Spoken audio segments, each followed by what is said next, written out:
রামকৃষ্ণ মহাবিদ্যালয় এসএফআই কর্তৃক college council ও এবিভিপির সহায়ক ডেস্কে হামলার অভিযোগে সোমবার কলেজের মূল ফটকের সামনে বিক্ষোভ প্রদর্শন করে অখিল ভারতীয় বিদ্যার্থী পরিষদ তথা এবিভিপি। বিক্ষোভে উপস্থিত ছিলেন এবিভিপির বিভাগ সংযোজক অনুপ কান্তি মজুমদার, ঊনকোটি জেলা সংযোজক আয়ুষ দেব সহ অন্যান্য ছাত্রছাত্রীরা। বক্তব্য রাখতে গিয়ে অনুপ কান্তি মজুমদার বলেন, এসএফআই পরিকল্পিতভাবে হামলা চালিয়েছে। এটা ছাত্র রাজনীতির নামে বর্বরচিত গুন্ডামি। তিনি কলেজ কর্তৃপক্ষ প্রশাসনের নীরব ভূমিকারও কড়া সমালোচনা করেন। অভিযোগ, সোশ্যাল মিডিয়ায় এবিভিপি চণ্ডীপুর শাখার সম্পাদক অঙ্কন পালকে হত্যার হুমকি দেওয়া হয়েছে। এবিভিপির দাবি, এই সন্ত্রাসদের সংস্কৃতির অবসান ঘটাতে হবে এবং দোষীদের বিরুদ্ধে অবিলম্বে আইনি ব্যবস্থা নিতে হবে। ঘটনার জেরে কলেজ চত্বর উত্তেজনা বিরাজ করছে। পরিস্থিতি সামাল দিতে মোতায়েন করা হয়েছে পুলিশ ও টিএসআর বাহিনী। এবিভিপির নেতৃত্ব জানিয়েছেন, দোষীদের শাস্তি না হওয়া পর্যন্ত আন্দোলন চলবে। মূলত ভর্তি প্রক্রিয়াকে কেন্দ্র করে ছাত্রীদের কাছ থেকে অবৈধভাবে 100 টাকা করে আদায় করেছে এবিভিপির নামধারী ছাত্রছাত্রীরা। এই অভিযোগ ছিল এসএফআই এর, আর একে কেন্দ্র করে কলেজে উত্তেজনার সূত্রপাত। আপনারা সবাই জানেন যে গত শনিবার আপনাদের সংবাদ মাধ্যমে আমরা সম্পূর্ণ কৈলাস শহরে পৌঁছে দিয়েছি যে গত শনিবার অ্যাডমিশন চলাকালীন সময় চোরাই পথে সেবাইয়ের গুন্ডারা কলেজে ঢুকে এবং আমাদের কলেজ কাউন্সিলকে ভাঙচুর করে, পাশাপাশি আমাদের হেল্প ডেস্কেও ভাঙচুর করে। কিন্তু আজ শনিবার গিয়ে আজ সোমবার চলছে, এখন অবধি আমরা কোনো জবাব পাইনি। পাশাপাশি কলেজ প্রশাসন এই বিষয়ে কোনো হস্তক্ষেপ করেনি, কোনো পদক্ষেপ নেননি।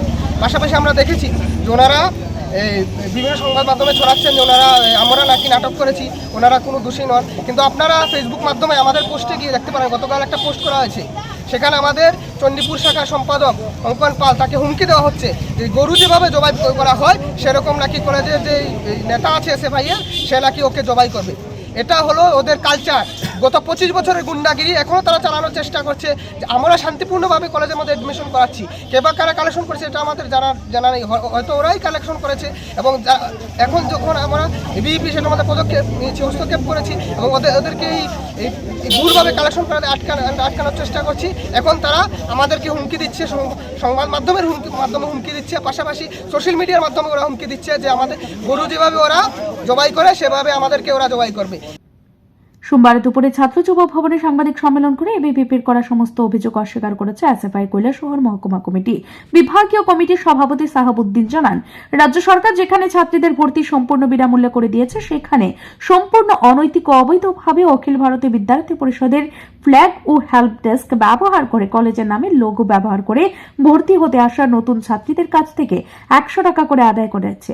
বিষয়টি প্রকাশ্যে আসতেই মানুষের নজর ঘোরাতে নিজেরা ষড়যন্ত্র করে স্টুডেন্ট কাউন্সিল ভাঙচুরের ঘটনাটি ঘটিয়েছে এবিভিপি। তাছাড়া বিগত 7 বছর ধরে কলেজে নির্বাচন হয়নি, তাই স্টুডেন্ট কাউন্সিল তালা বন্ধ করে রাখা উচিত। এই কাউন্সিল ভবন বেআইনি। বিভাগীয় কমিটির সভাপতি সাহাবুদ্দিন চ্যালেঞ্জ করে বলেন, ভাঙচুরের ঘটনায় এসএফআই এর কোনো নেতৃত্ব কিংবা কর্মী জড়িত নয়। কলেজ প্রশাসন ও রাজ্য প্রশাসন তদন্ত করুক। একটি নোটিশ দিয়েছেন যে কলেজে তাকে কোনো মেয়েদের কাছ থেকে যাতে টাকা না দেওয়া হয়। তা সত্ত্বেও এবিভিপি কিভাবে কলেজের ভিতর থেকে সিসি ক্যামেরা থাকা সত্ত্বেও ছাত্রীদের কাছ থেকে টাকা নেওয়া হয়, এই বিষয়ে আমরা যখন ওনাকে বলি, উনি আমাদেরকে আশ্বস্ত করেছিলেন যাতে পরবর্তী সময়ে এমন কিছু ঘটবে না। কিন্তু আমরা যেটা লক্ষ্য করলাম, গত 21 তারিখ যখন ভর্তি প্রক্রিয়া শুরু হয়, পুনরায় আবার যখন ভর্তি প্রক্রিয়া শুরু হয়, বিশেষ করে জেনারেল স্টুডেন্ট যারা ওই পাস হিসাবে যেটাকে বলা হয়, জেনারেল স্টুডেন্ট যখন ভর্তি প্রক্রিয়া শুরু হয়, তখন দেখলাম কলেজের ভিতরে এবিভিপি তাদের দোষকে চাপানোর জন্য নিজেদের মধ্যেই মারপিট করে কলেজের অবৈধ ছাত্র সংসদ, আমরা অবৈধ এ কারণেই বলছি কারণ গত 7 বছর থেকে কলেজের মধ্যে কোনো ছাত্র সংসদ নির্বাচন হয়নি, তাহলে এটা কিভাবে ছাত্র সংসদ হবে? এজন্য আমরা এটাকে অবৈধ বলছি। অবৈধ ছাত্র সংসদের ভিতর ভাঙচুর চালায়, কলেজের ভিতর ভাঙচুর চালায়, কলেজে একটা গুন্ডা রাজ তৈরি করার চেষ্টা করছে এবিভিপি। তবে এই ঘটনাকে কেন্দ্র করে রামকৃষ্ণ মহাবিদ্যালয়ে চরম উত্তেজনা বিরাজ করছে। পরিস্থিতি সামাল দিতে সেখানে প্রচুর পুলিশ ও টিএসআর মোতায়েন করা হয়েছে। ব্যুরো রিপোর্ট, ঋদ্ধি নেটওয়ার্ক।